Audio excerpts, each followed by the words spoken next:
ألم تر أن الله أنزل من السماء ماء فأخرجنا به ثمرات مختلفا ألوانها ومن الجبال جدد بيض وحمر مختلف ألوانها وغرابيب سود ومن الناس والدواب والأنعام مختلف ألوانه كذلك إنما يخشى الله من عباده العلماء إن الله عزيز غفور. وقال النبي عليه الصلاة والسلام: من يريد الله به خيرا يفقهه في الدين، أو كما قال النبي عليه الصلاة والسلام: رب اشرح لي صدري ويسر لي أمري واحلل عقدة من لساني يفقهوا قولي। আলহামদুলিল্লাহ, মহানবীর প্রতি শুকরগুজারি যে রব্বুল আলামিন সুবহানাহু ওয়া তাআলা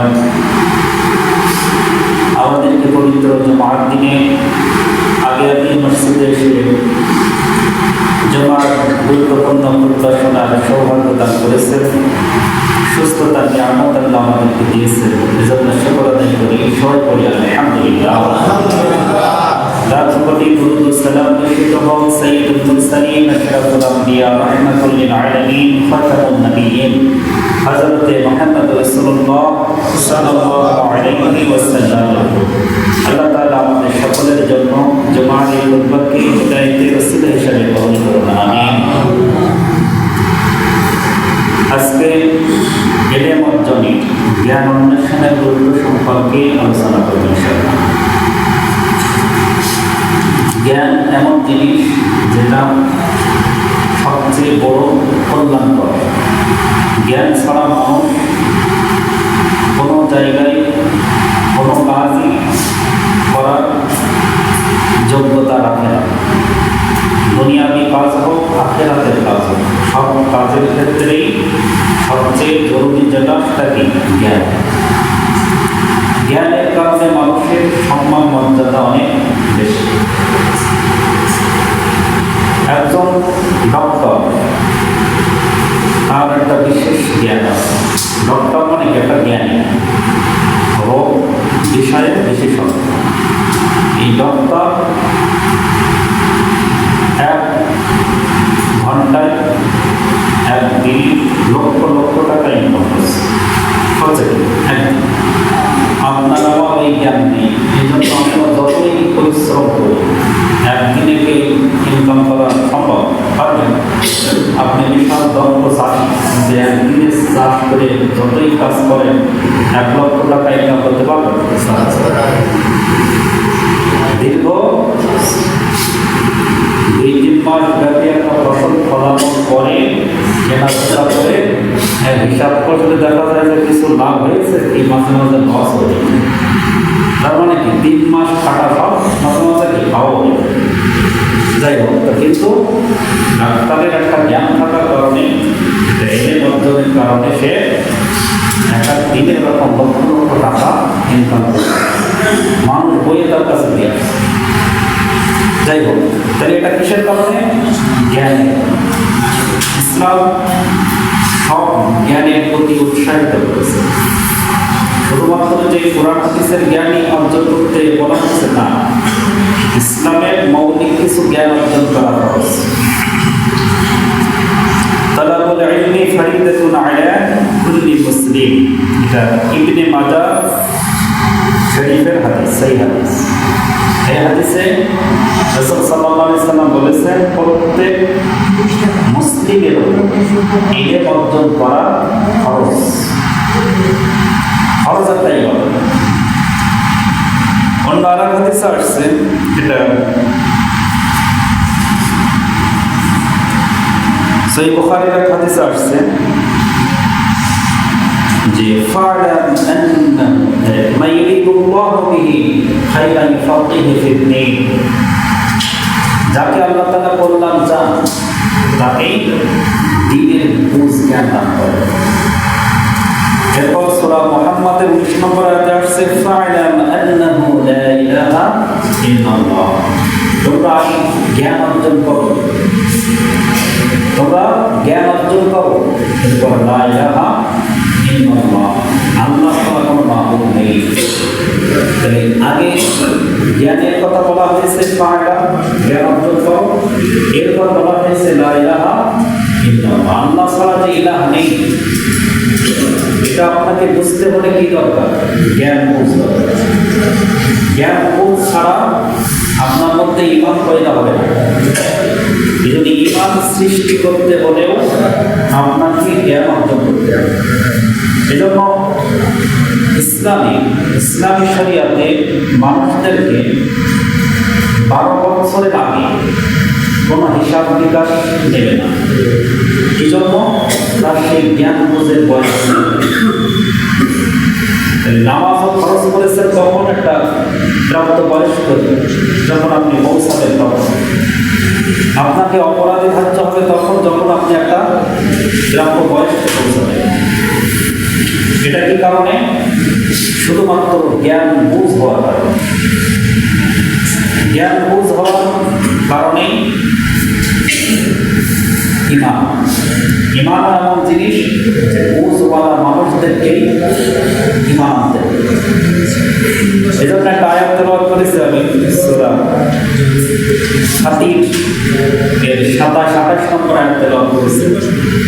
এখানে আল্লাহ তাআলা আগে জ্ঞান বিজ্ঞানের কথা আলোচনা করেছি। আলাম তারা আন্নাল্লাহা আনজালা মিনাস সামাই মাআন ফাখরাজনা বিহি সামারাতিন মুখতালিফান আলওয়ানুহা, তুমি কি দেখো না আল্লাহ আকাশ হতে বৃষ্টি বর্ষণ করেন এবং তার দ্বারা বিচিত্র বর্ণের ফলমূল উদ্গত করেন। পাহাড়ের মধ্যে আছে বিচিত্র বর্ণের পথ, শুক্র পথ, নাম ও নিকটকার পথ। এভাবে রং বেরঙের মানুষ, জন্তু, গৃহপালিত পশু আল্লাহ তাআলা সৃষ্টি করেছেন। আল্লাহর বান্দাদের মধ্যে কাযালিকা ইন্নামা ইয়াখশাল্লাহা মিন ইবাদিহিল উলামা, আল্লাহর বান্দাদের মধ্যে তারাই আল্লাহকে বেশি ভয় করে যারা উলামা, এলেম অর্জন, যারা আলেম, তারাই হলো আল্লাহকে বেশি ভয় করে। ইন্নামা ইয়াখশাল্লাহা মিন ইবাদিহিল উলামা, তাহলে উলামা কারা? যারা আল্লাহ সম্পর্কে জ্ঞান রাখে, যে আল্লাহর ক্ষমতা কতটুকু, আল্লাহর সৃষ্টি কতটা বৈচিত্র্যময়, কতটা নিখুঁত সৃষ্টি, যার এই রবের সম্পর্কে যার যত জ্ঞান সে তত বেশি আল্লাহকে ভয় করে। আল্লাহ সম্পর্কে যে যত জানতে পারবে সে তত বেশি আল্লাহকে ভয় করে। এজন্য নিজের সম্পর্কে যদি কেউ জানে, নিজের দেহের ভিতরে আল্লাহ কি অমূল্য সম্পর্কে তাকে গঠন করেছে, এগুলো নিয়েও যদি কেউ চিন্তা করে, এইগুলোর জ্ঞান, এই বুঝও যদি কারোর মধ্যে এসে যায়, তাহলে সেও তার মালিককে চিনতে পারবে যে মালিক কতটা ক্ষমতাশীল, কতটা মহান, কতটা তিনি উদার, কতটা দয়াময়। এই সব জ্ঞান যখন আপনার মধ্যে যত বেশি আসবে তত বেশি আপনি আল্লাহকে চিনতে পারবেন। সুবহানাল্লাহ। এজন্য জ্ঞান ছাড়া আপনি ঈমানদারও হতে পারবেন না, মন থেকে আপনার ঈমান আসবে না যদি আপনি জ্ঞান অর্জন না করেন। এজন্য আল্লাহ তাআলা সূরা মুহাম্মাদের 19 নম্বর আয়াতে বলেছেন ফা'লাম আন্নাহু লা ইলাহা ইল্লাল্লাহ, তুমি জানো, জ্ঞান অর্জন করো যে আল্লাহ ছাড়া কোনো মাবুদ নেই। আল্লাহ ছাড়া যে মাবুদ নেই এটাও আপনাকে জ্ঞান অর্জন করে শিখে নিতে হবে, জেনে নিতে হবে। তারপরে আপনার ভিতরে সেই লা ইলাহা ইল্লাল্লাহর বুঝ পয়দা হবে। তখনই আপনার মধ্যে আল্লাহ ছাড়া কোনো যে মাবুদ নাই, এই বুঝ তখনই পয়দা হবে যখনই আপনি বুঝে ফেলবেন আল্লাহ সম্পর্কে জ্ঞান। আল্লাহ সম্পর্কে যত বুঝ আপনার মধ্যে পয়দা হবে, তত বেশি আপনি বুঝে ফেলবেন যে এই সমস্ত সৃষ্টি আল্লাহ ছাড়া কেউ করতে পারে না, একজনই খেলায়, দ্বিতীয় আর কারো শক্তির মধ্যে নেই। আসমানে জমিনে যা কিছু হচ্ছে সব একজনের শক্তিতে, কোনো ব্যতিক্রম নেই, তার জ্ঞানের মধ্যে কোনো ভুল নেই, সৃষ্টির মধ্যে কোনো ভুল নেই। যে গাছে যে ফল হওয়া উচিত সেই গাছে সেই ফলই দিয়ে যাচ্ছে, কোনো ভুল নেই। যেদিক থেকে জন্ম থেকে সূর্য উদয় দেখছি সেদিক থেকেই সূর্য উদয় হতেই আছে, ভুল নেই। যে টাইমে যে সেকেন্ডে সূর্য অস্তমিত হওয়ার কথা সেই টাইমে অস্তমিত হচ্ছে, কোনো ভুল নেই। এগুলো একজনের হুকুমেই হচ্ছে। যদি দ্বিতীয় আরেকজন আসতো, দ্বিতীয় আরেকজন থাকতো তার সমকক্ষ, তাহলে সে মত পাল্টাত। যেখানে দুইজন আছে মত কি একরকম হয়? মত একরকমই হচ্ছে, কারণ একজনের ইশারাই হচ্ছে, এই জন্য সবকিছু কি একরকমই হচ্ছে। এটা ব্যতিক্রম হচ্ছে। এই জন্য মহান আল্লাহ তাআলা সম্পর্কে আগে তার সম্পর্কে আগে জান, তারপরে বুঝে আসবে যে তিনি ছাড়া কোনো ইলাহা নেই। এটা বুঝতে হলে আগে জ্ঞান অর্জন করতে হবে। জ্ঞান অর্জন ছাড়া কেউ খাঁটি মুমিন হতে পারে। খাঁটি মুমিন হতে হলেও আপনাকে জানা বোঝা লাগবে। জানা বোঝার ব্যাপারে মহান আল্লাহ তাআলা আমাদেরকে বলেছেন সূরা তাহা 114 নম্বর আয়াত, আল্লাহ তাআলা নিজেই হুকুম দিয়েছেন রব্বি জিদনি ইলমা, রব্বি জিদনি ইলমা। হে আমাদের প্রতিপালক, আমাদের জ্ঞানকে বাড়িয়ে দিন। সুবহানাল্লাহ। আল্লাহ হুকুম দিয়েছেন আমাদেরকে দোয়া করার জন্য, এই দোয়া যে জ্ঞান বাড়ানোর জন্য তার কাছে যাও, কারণ জ্ঞান তার থেকে আসে।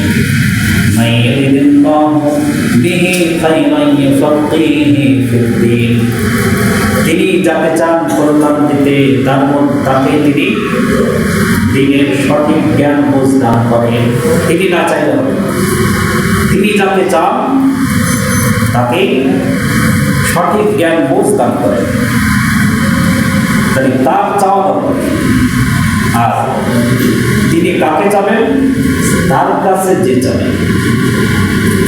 এজন্য হিদায়াত সবাই পায় না।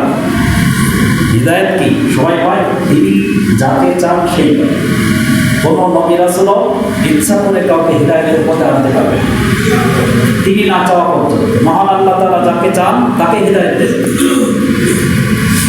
এই পাশে সুইচটা দেন, ওই পাশে। এই হিদায়াত কাকে দেন? আল্লাহ। আল্লাহ যাকে চান তাকে হিদায়াত দেন, কিন্তু কাকে দেন? আল্লাহ। যে হিদায়াত চায়, যে হিদায়াত চায় একনিষ্ঠভাবে তাকে হিদায়াত দেন। তাহলে আল্লাহ সবাইকে হিদায়াত দেন, যাকে তিনি চান সেই হিদায়াত প্রাপ্ত হয়। আর সেই হিদায়াত প্রাপ্ত হতে হলে তার নিজেকে চাওয়া লাগে। এই জন্য আবু তালেবের হিদায়াত নসিব হয়নি। রাসূল সাল্লাল্লাহু আলাইহি সাল্লাম হাজারবার বলেছেন, কিন্তু হিদায়াত হয়নি। এই কারণে সে নিজ থেকে চাই। আবু তালেব যদি নিজ থেকে একবার চাই তাহলে নসিব হয়ে যাবে। সে চাইনি, তাই কি এলেন জিনিসটাও তাই। তাকে আল্লাহ তাআলা এই জ্ঞান বুঝ দিবেন যে চাবে একনিষ্ঠ হবে, ইখলাসের সাথে যে চাইবে তাকে আল্লাহ। من سلك طريقا يلتمس به علما سهل الله له طريقا إلى الجنة.